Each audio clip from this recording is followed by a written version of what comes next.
Hey everybody, it's me, Jordan. Today I'm going to talk to you a little bit about my grand challenge and my wicked problem that follows it. I'm going to be talking to you about ensuring a healthy development for all youth. And the problem that I have chosen to work with is attachment.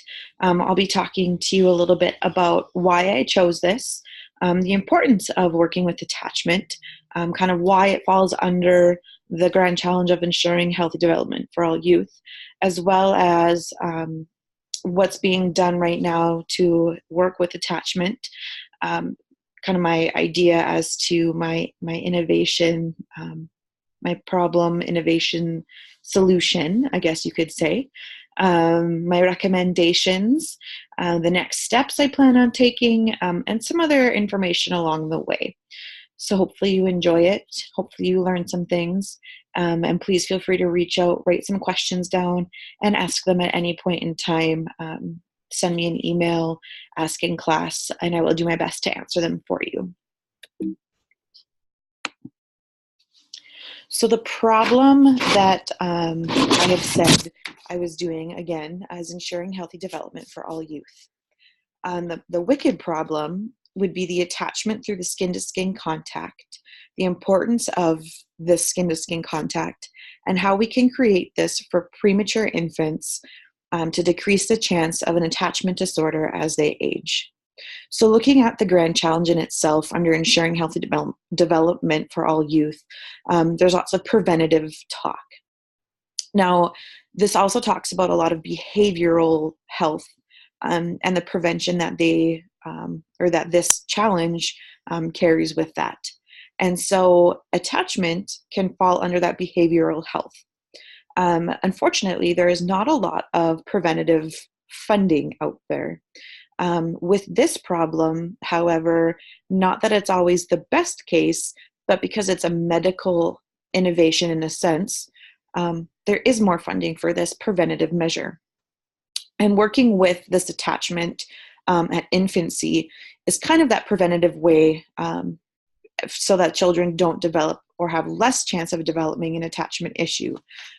This contact also allows for children to spend less time in a NICU. It shows faster recovery times for either a early birth or if they were born with a some kind of medical ailment. And so hopefully by working through this and creating this attachment blanket of sorts, we can lessen all of these things and we can create a smaller gap for these disorders. It's not to say this would work for every child, but hopefully for most. And so this picture that I chose shows that there's some needs that aren't met for children with an attachment disorder. Children often don't have their emotional or physical needs met when they have an attachment disorder. This also can continue into their adulthood. They can show non-trusting, detachment, and this can lead to all sorts of other issues as well. Reactive attachment disorder is one of those. It can lead to different problems with relationships, having unhealthy relationships. It can lead to unhealthy friendships. It could lead to a variety of just non-trusting of authority figures, of other family members, and that can be very hard for the person and for the surrounding people that do care for them. So the problem opportunity, I chose to just kind of take the one piece of this and talk about how my idea would reach its full impact and about what time. And so looking at this, once my idea has began to work and it's been developed, it would often, or not often, it would require to often check in with the child and keep kind of a close eye on them and to monitor how they're doing so we can really see and gain an insight as to whether or not the child has developed an attachment disorder or if they have continued to develop at a pace that has not suggested any type of disorder or other problem as they have continued to grow. And so from birth to 5 years, it's often talked about when they start to develop a lot of issues or disorders when it comes to attachment. And so that would be the most critical time to follow these children. After those 5 years, it would allow us to see if this is working, and that if it is working, it would allow us to kind of distribute to more of the hospitals throughout different parts of the country, looking at internationally. And that would really be when it reaches its full impact and when it's fully optimized for the children once everything is kind of figured out. And so the pictures I chose in this kind of just depict children's hospitals. Dornbecker here is in Oregon, and that is who I have done a little bit of research through and reached out to as far as helping with looking at this problem of attachment and hopefully furthering a partnership as I continue to go through this. And so that's something that would be very beneficial for me in the future anyways. The innovation landscape side of this is quite interesting. There's different therapy for children as they get older. And so although it's not as innovative as my idea necessarily, it's innovative in itself. And I would never want to discredit that as therapy can be very, very tricky, especially for young kids. There's different types of cognitive therapy that can be done. There's different types of groups. There are different types of services that are offered to children, to adolescents, to adults that all work with attachment and different disorders. Working in child welfare, we do see this a lot. And so, again, I would never want to discredit the work that therapy does do. And I think it is very beneficial to have at least something in place as far as helping kids and helping adults with this disorder. And this also does help with the parents. It allows for that extra help at home and also someone for the parents to be able to talk to. More along the lines of what my thought is in my process. It's called kangaroo care. This started over in Europe, and it's a really neat idea as to having the child be pressed up against the mother after birth and remaining that way for a significant period of time. They more so are with the mom. The attachment with moms is different than the attachment with a father. And the attachment with a mother, it's going to be stronger. It's going to be a lot more of a bond than with a father. And that's just how it biologically is. It's not because the father is not doing anything. That's just how it works. The child is carried by the mother for 9 months. There's this bond, there's this attachment. There's this care, there's this nurturing, everything that follows with it. And so that's just how it biologically works. And so the infant is then kind of swaddled or wrapped around the mother. And as you can see in this picture, the wrap is a little bit tighter. And so the baby is on the mother's bare stomach and will just kind of lay there and be wrapped. Sometimes they'll put another blanket or some other kind of clothing over top to kind of calms the baby and simulates almost being back in utero. And the mother will switch off and have the baby be with the father so that they can build that attachment as well. This is the closest to kind of my idea of having that contact.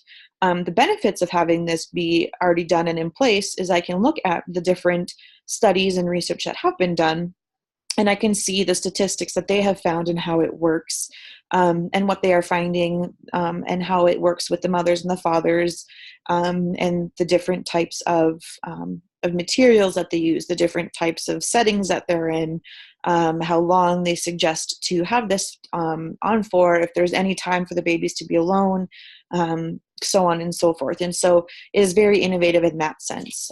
The downside to kangaroo care is that baby has to qualify for it. And so meaning along the lines, if the baby has a medical ailment when born, they don't necessarily qualify for this care. One example would be if a baby is born with a different body setting, if they're born with an omphalocele, which is where the organs are kind of grown outside of the stomach, and it's covered with a thin layer, and so the organs are basically exposed. You can't have that skin to skin contact, which poses a problem for this kind of skin to skin contact. And so it limits what the parents are able to do, and it can become kind of a problem along the way. This idea also is not necessarily new to North America, but it is getting more use through more hospitals. And so going back to me being able to utilize what's already been done, reaching out to the NICUs in different hospitals and seeing how they implement it, and then also the aftercare of sending the parents home, what they suggest and how that works, is very beneficial for what I'm hopefully wanting to do and achieve. So my proposed intervention, like I've talked about a few other times, it's a blanket of sorts. I've kind of dubbed it the attachment blanket because calling it a skin blanket does not sound like it would be something that I would want any child to have on them. And so this blanket would be small in size, as kind of demonstrated by these little pieces of cloth blankets in the picture. It would be a synthetic skin, so it would not be thick, it would be thin, but it would have some type of weight to it. And so it'd be figuring out the weight of the blanket, but having it be soft. When you think of like a baby's skin, it is soft. And when you think of a mother's skin, it is soft.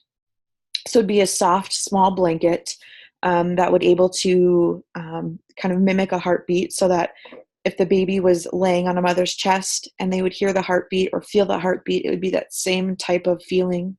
It would also be able to heat up to different body temperatures. And that's really important as well. It has been shown that the body temperature of a mother and on a baby can often help the baby regulate itself, not cause as much stress in infants. It can show that it has shown that when babies are less stressed, they heal quicker. They're able to start to self-regulate a little bit easier, and not be as is anxious of sorts. And so having that ability to make sure the baby is warm, or feeling that warmth of a mother, will help also in having that thought, or that afterthought of having the attachment disorder number decline. And so these would be run by little ports along the side.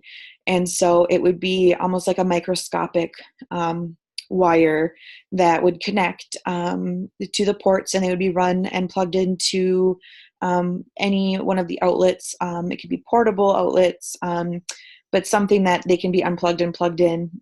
We know that the babies often have lots of wires, and it can make it hard for them to move their arms or turn. And so we really want to be cautious of where the ports are, and also how they can, where they would be placed in the incubator.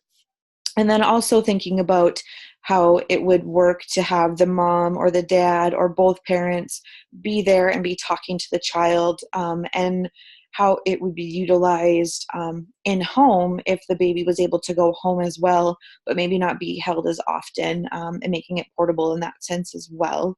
Or if the baby's able to be out of an incubator and having this blanket on and maybe not be held as much. So different ways to look at how this can be used in different settings as well, and made for families to be able to be used no matter the circumstance. It would also not be really costly. It would more so fall on the cost and be covered under a hospital fee, versus a parent having to pay for it, because it should not be a parent not having the funding or not having the ability to pay for what can potentially help their child.